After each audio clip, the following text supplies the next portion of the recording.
तिलकपुर नाम के गांव में सरिता नाम की एक गरीब महिला अपने 2 बच्चों के साथ रहती थी। उसके बेटे का नाम अंशु और बेटी का नाम अंशिका था। सरिता मिट्टी के बर्तन बनाने की कला में बहुत निपुण थी और इसीलिए मिट्टी के बर्तन बेचकर ही अपने दोनों बच्चों को किसी तरह से पाल रही थी। जैसे तैसे गरीबी में दिन कट रहे थे। कुछ दिन बाद दिवाली का त्योहार आने वाला था और इसीलिए सरिता ने मिट्टी के दिए बनाए थे ताकि उन्हें बेचकर अपने बच्चों के साथ उमंग व उत्साह के साथ दिवाली मना सके। वो दिए बनाती थी और उसकी बेटी अंशिका उनको बेचने के लिए बाजार जाती थी।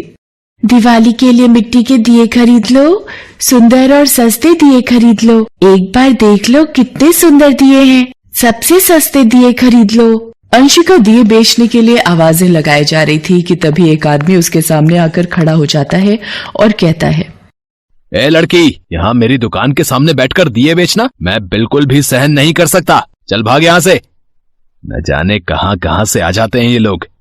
भैया, मैं तो सड़क किनारे बैठकर दिए बेच रही हूँ।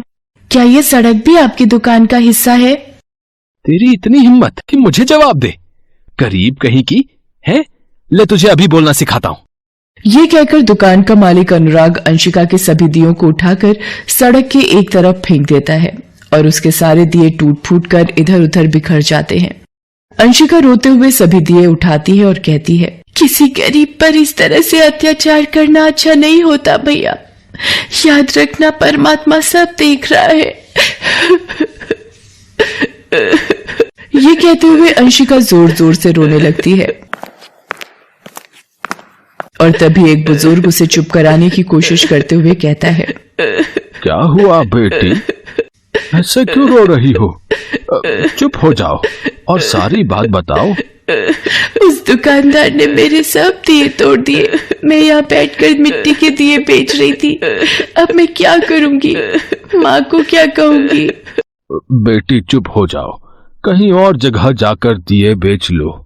गरीबों को सताने में इन पैसे वालों को जाने क्या मजा आता है। गरीबों की कोई नहीं सुनता बेटी, भगवान तेरी मदद करे। ये कहकर वो बुजुर्ग चला जाता है और फिर अंशिका भी अपने घर चली आती है। घर जाकर अंशिका जब इस घटना के बारे में अपनी माँ को बताती है तो उसकी माँ को बहुत दुख होता है और वो भी उसे समझाने लगती है, रो मत बेटी, हम गरीबों के साथ ऐसी घटना कोई नई बात नहीं है। मैं तुझे और दिए बनाकर दे देती हूँ, तू कल से किसी दूसरी जगह जाकर बेच लेना। भगवान भी ना जाने कैसा निर्दयी है जो हमारी सुनता ही नहीं। इस तरह सरिता अपनी बेटी को और दिए बनाकर दे देती है और फिर वो उसी बाजार में दूसरी जगह दिए बेचने लगती है। अंशिका पूरी लगन से दिए बेचती है, लेकिन शाम हो जाती है और उसके 60 रुपए के ही दिए बिक पाते हैं। आज तो शाम तक केवल 60 रुपए के ही दिए बिक पाए हैं। इस तरह तो यही लगता है कि हम दिवाली मना ही नहीं पाएंगे। इतने कम पैसों में तो 2 वक्त का खाना आना मुश्किल है, तो हम दिवाली कैसे मनाएंगे? इसी तरह कई दिन बीत जाते हैं और अंशिका दिए बेचकर कुछ खास पैसे नहीं कमा पाती। माँ देखो ना, आज दिवाली का दिन आ गया है और दिए तो बिक ही नहीं रहे। इस तरह तो लगता है कि हम दिए बेचकर कुछ खास कमाई नहीं कर पाएंगे और इस बार भी दिवाली नहीं मना पाएंगे। जो होगा देखा जाएगा। तू दिए तो बेच बेटी, हो सकता है आज कुछ ज्यादा बिक जाए। क्या पता हमारी किस्मत कब चमक जाए। तू हिम्मत मत हार। माँ के समझाने पर अंशिका को कुछ हिम्मत मिलती है और वो दिए लेकर घर से निकलने लगती है। मगर तभी उसका छोटा भाई अंशु वहां आ जाता है और, दीदी आज दिवाली है, आप मेरे लिए नए कपड़े, मिठाइयाँ और पटाखे जरूर लाना। लाओगी ना दीदी? क्यों नहीं लाऊंगी, नए कपड़े, मिठाइयाँ और थैला भरकर पटाखे लाऊंगी तेरे लिए। फिर तो मैं खूब दिवाली मनाऊंगा। उस दिन अंशिका को सारा दिन अपने छोटे भाई का चेहरा बार बार याद आता रहता है और वो उसकी इच्छा पूरी करने के लिए दिए बेचने में कुछ ज्यादा ही उत्साह दिखाती है। वो लोगों को जोर जोर से आवाज देकर बुलाने लगती है।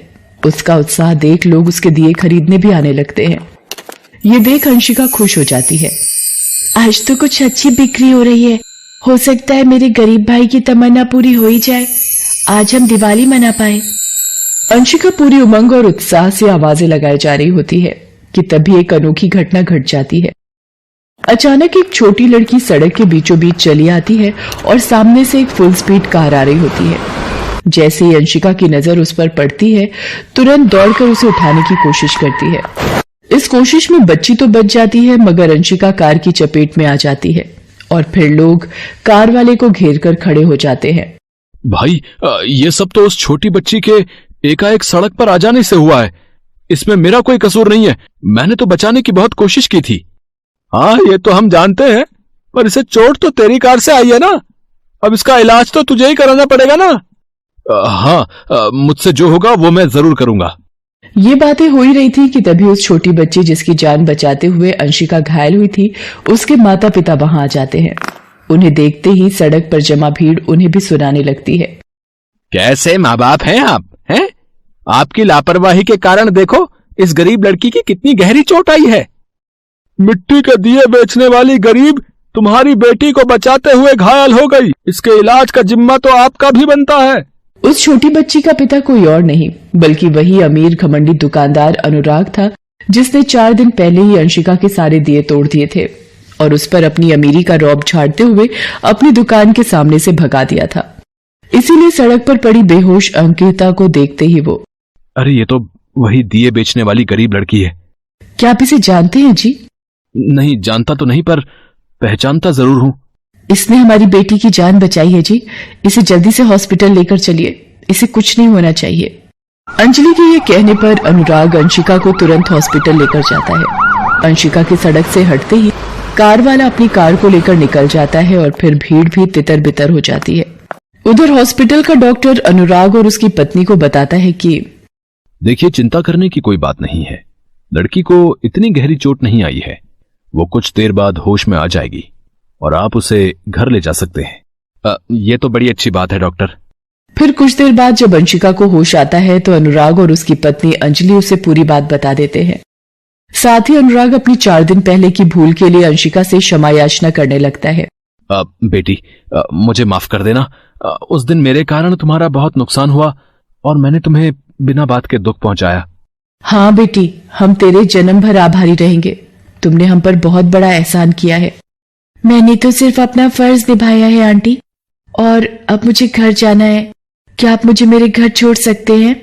अंशिका के ये कहने पर अनुराग और अंजलि दोनों पति पत्नी पहले तो उसे बाजार ले जाकर दिवाली के लिए कपड़े, मिठाइयां, पटाखे आदि बहुत सारी चीजें खरीद कर देते हैं और फिर उसे उसके घर तक छोड़ने खुद जाते हैं। इस तरह गरीब परिवार की दिवाली तो हर्षोल्लास से बनती ही है, साथ ही 2 परिवारों के बीच प्रेम और अपनेपन का गहरा रिश्ता भी कायम हो जाता है। आशा है आपको हमारी कहानी पसंद आई। ऐसी ही अच्छी कहानियों के लिए हमारे चैनल को लाइक और सब्सक्राइब करें। धन्यवाद। है